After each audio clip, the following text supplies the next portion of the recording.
correction de l'exercice de vocabulaire sur le sens propre et le sens figuré. Donc je vous rappelle, un mot est peut-être polysémique, on l'avait déjà vu, poly plusieurs, sémique sens.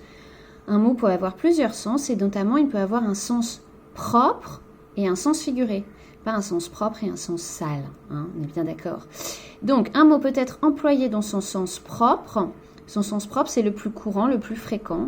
Il peut aussi être employé dans son sens figuré, c'est-à-dire un sens plutôt imagé. Par exemple, il a déchiré son brouillon, ça c'est son sens propre, il l'a vraiment déchiré. Son départ lui a déchiré le cœur. Bon, le cœur, effectivement, il n'est pas déchiré comme un morceau de papier, mais cela montre à quel point ça donne une image du cœur qui est vraiment brisé. Donc là, c'est au sens figuré.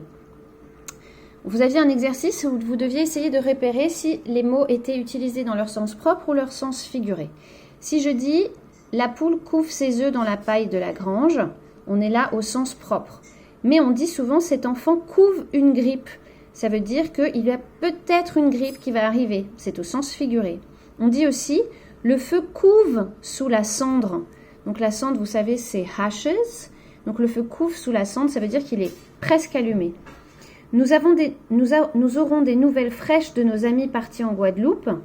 Ce n'est pas des nouvelles fraîches comme un verre d'eau fraîche, hein. C'est des nouvelles fraîches, ça veut dire des nouvelles récentes. Ici, c'est au sens figuré.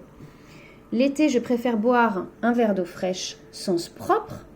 En montagne, les nuits sont fraîches, sens propre. Les enfants ont attrapé des papillons, ils les ont vraiment attrapés, c'est au sens propre.